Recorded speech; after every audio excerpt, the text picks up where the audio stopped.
বাংলাদেশ জামাত ইসলামী একটি সুশৃঙ্খল দল, আনুগত্যশীল দল। বিষয়টি সম্পূর্ণ কেন্দ্রীয় সংগঠনের উপরে নির্ভর করে।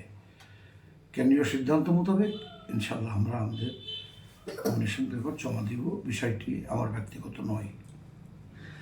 যে আপনি এই অঞ্চলে আপনার অবস্থান কীরকম মনে করছেন? আলহামদুলিল্লাহ, বিগত 39টি বছর আমি আপনার মাধ্যমে আমার মহেশপুর কোটচাঁদপুর সহ দেশ ও বিদেশের সকলকে আমি আমার হৃদয়ের গভীর থেকে সালাম জানিয়ে আপনার দ্বিতীয় প্রশ্নটির উত্তর দিচ্ছি। আসসালামু আলাইকুম রহমতুল্লাহ। বিগত 39টি বছর আমি মহেশপুর কোটচাঁদপুরের জনজীবনের সাথে আর্থসামাজিক, রাজনৈতিক, ধর্মীয়, মানবিক, দুর্যোগপূর্ণ সকল অবস্থায় আমি জনগণের পাশে রয়েছি বা ছিলাম। 2008 সালে নির্বাচন করে আমি দ্বিতীয়তম হয়েছিলাম এবং আওয়ামী লীগ বিদায় লাভ করে।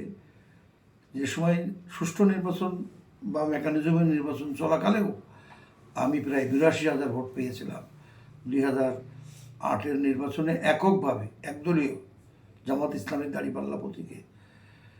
সে অবধি বিশেষ করে 2000 সালের যে ভয়াবহ বন্যা মহেশপুরকে আঘাত হানে, সেই বন্যায় আমার যে অবদান ছিল ব্যক্তিগত এবং আমার সংগঠনের, তা আজও অধ্যাপক মতিউর রহমান কিংবদন্তি হয়ে আছেন।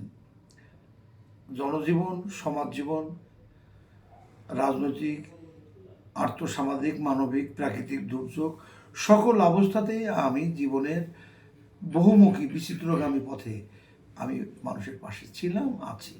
মানুষ আমাকে অনেক ভালোবাসে। ভাঙানের দিকেও প্রায় 1.5 লাখেরও বেশি ভোট পেয়েছি, লাখের কাছাকাছি ভোট পেয়েছি। অতএব এখন জনমত আমার অনুকূলে আছে বলে আমি সাড়া পাই।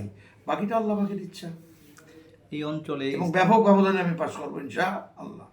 এই অঞ্চলে আরও যে ইসলামিক দলগুলো আছে তাদের সাথে আপনার সম্পর্ক কীরকম? আমার সম্পর্ক অত্যন্ত মধুর। আল্লাহ নিজেই বলেছেন, ওয়াতাসিমু বিহাবলিল্লাহি জামিআন ওয়ালা তাফাররাকু। এই আয়াতের আলোকে অন্যান্য ইসলামপন্থী দলেদের সাথে আমার মধুর সম্পর্ক রয়েছে, ইসলামী আত্মিক সম্পর্ক রয়েছে।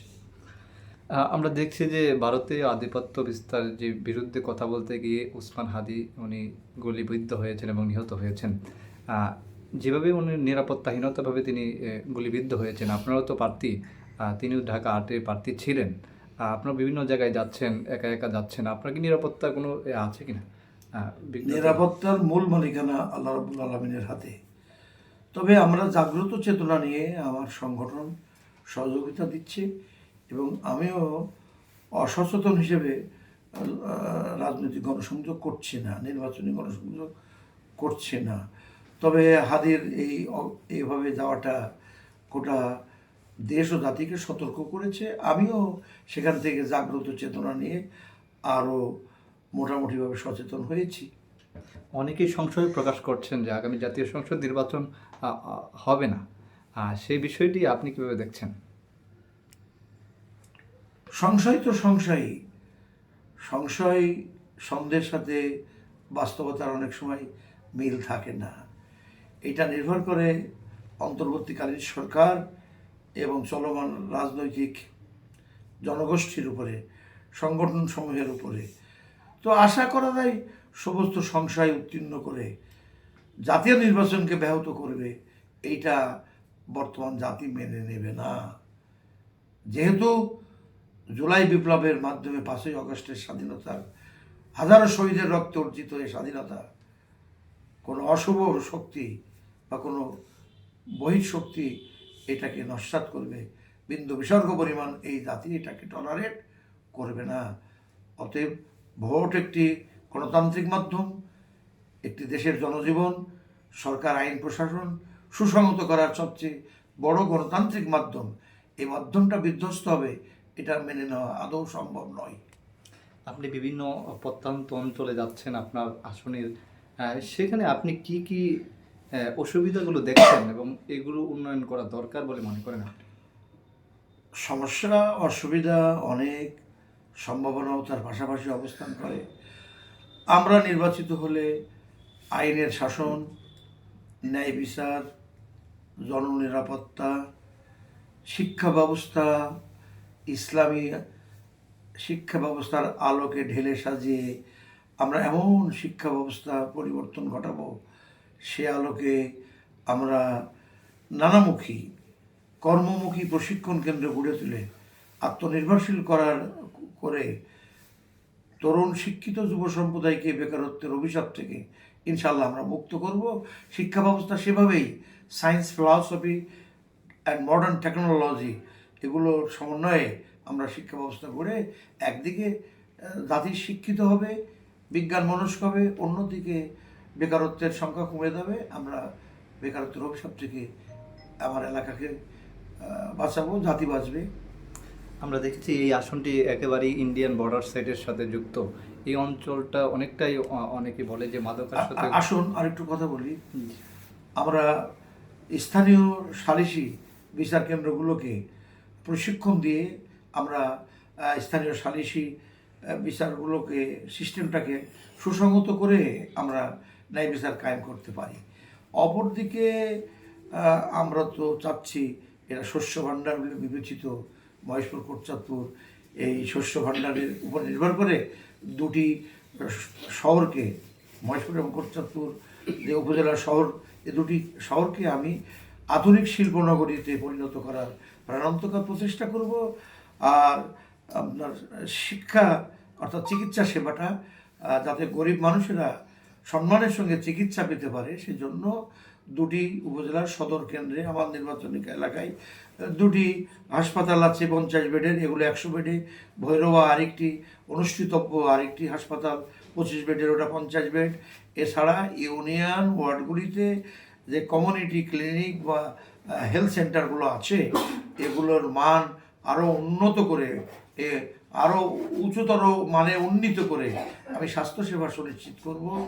এবং ইনশাল্লাহ আপনি বলেছেন সীমান্তের বিষয়টা, আমরা সীমান্ত চৌকি, আমাদের যে বিজেপি আছে এবং ক্লোজ ডোর নেইবারিং এবং ক্লোজ ডিস্ট্যান্সে যে সমস্ত আইন প্রকারী সংস্থা আছে এবং আমাদের জনশক্তিকে সজাগ সচেতন করে জাগ্রত চেতনা সম্পন্ন করে গড়ে তুলে আমাদের অর্থনীতিকে সমৃদ্ধ করার জন্য অবশ্যই আমরা অবৈধ যা কিছু আছে বর্ডার থেকে অস্ত্র পাচার বা চোরাচালান বা মাদকদ্রব্য, এগুলো বন্ধ করে মাদকাসক্ত জনশক্তিকে আমরা মানে তাদেরকে চিকিৎসা করার জন্য, আমরা মানবিক জীবনে ফিরিয়ে আনার জন্য তাদের সেবা কেন্দ্র তৈরি করে আমরা তাদেরকে মানব জীবনে ফিরিয়ে আনবো, মাদকাসক্ত থেকে মুক্ত হওয়া। এটা আর সবচেয়ে বড় কথা, এই রুটগুলো চিহ্নিত করা হবে, কোন জায়গা থেকে এগুলো আসে চিহ্নিত করে সে অনুযায়ী আইনি পদক্ষেপ গ্রহণ করা হবে ইনশাল্লাহ সরকারকে কাজে লাগিয়ে, যদি আমরা নির্বাচিত হই।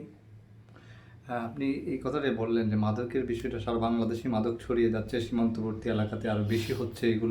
এগুলো যদি বন্ধ করা হয় তাহলে তো সারা বাংলাদেশেই হয়তো বন্ধ হয়ে যাবে। যদি সীমান্তবর্তী ইন্ডিয়া থেকে বেশি আসছে, এগুলো অনেকেই বলছে। না না, কোন কোন রুট থেকে আসে আমরা সরকারে গেলে সেগুলো চিহ্নিত করব, কারা কারা এগুলো মানে ব্ল্যাক ডোরে তারা বিক্রি করে, এগুলো চিহ্নিত করে গভর্নমেন্টের যে লজিস্টিক সাপোর্ট আমরা পাবো এবং ল এনফোর্সিং এজেন্সিস আছে, আমরা আছি, আমাদের মাদকমুক্ত জনশক্তি আছে, সকলে মিলে এর প্রতিকারের একটা ব্যবস্থা বাইর হবে ইনশাআল্লাহ। আমরা আশাবাদী। আমরা তো আর মাদকাসক্ত নই, আমরা তো, আমাদের জনশক্তি তো মাদকমুক্ত, আমরাই পারবো মাদকমুক্ত দেশ গড়তে। শেষ প্রশ্ন, আমরা বিএনপি তারেক রহমান যিনি ভারপ্রাপ্ত চেয়ারম্যান তিনি আসছেন, সেখানে তারা বলছে বিপ্লব ঘটবে ওনার আসার মাধ্যমে। আপনারা সেই বিষয়ে কোনো ভয় পাচ্ছেন কি না? আমরা কেন ভয় পাবো? আমরা তো সর্বদা আল্লাহ তাআলার উপরে আত্মসমর্পণকারী। আর আল্লাহ ছাড়া কাউকে ভয় না করা তো আমাদের ইমানের মূল মন্ত্র। এটা তো আমাদের ইমানের অপরিহার্য অঙ্গ। আল্লাহ ছাড়া কাউকে আমরা ভয় করি না। কারা কীভাবে, কারা কী পরিকল্পনা নেয়, এটা তাদের ব্যাপার, এটা তো তার দায়িত্ব আমাদের উপরে আসে না, আর আমরা তার জবাব দিতে বাধ্য নেই। তবে আমরা কাউকে ভয় করি না, কারণ আমরা আদর্শিক রাজনীতি করি। আল্লাহ আমাদের একমাত্র, তার উপরে আস্থা অর্জন করে একমাত্র আল্লাহর উপরে আস্থাশীল হয়ে মানব কল্যাণটা আমাদের জীবনের লক্ষ্য উদ্দেশ্য, আল্লাহর সন্তুষ্টি অর্জন। একটা প্রশ্ন মনে আসছে, এলাকার মানুষ যখন বিপদে পড়ে এমপি সাহেবদের কাছে যাইতে অনেক কষ্ট হয়, সাধারণত আমরা দেখি বিগত আমলগুলো। আপনার সঙ্গে আমরা সাধারণ এমপি মানুষের হলে সঙ্গে- আমি আজীবন very much open hearted to the common people in my locality or my constituency, within the range of my constituency. যে কেউ আমার কাছে আসবে, মাঝখানে কোনো পর্দা থাকবে না, ইনশা আল্লাহ। ধন্যবাদ।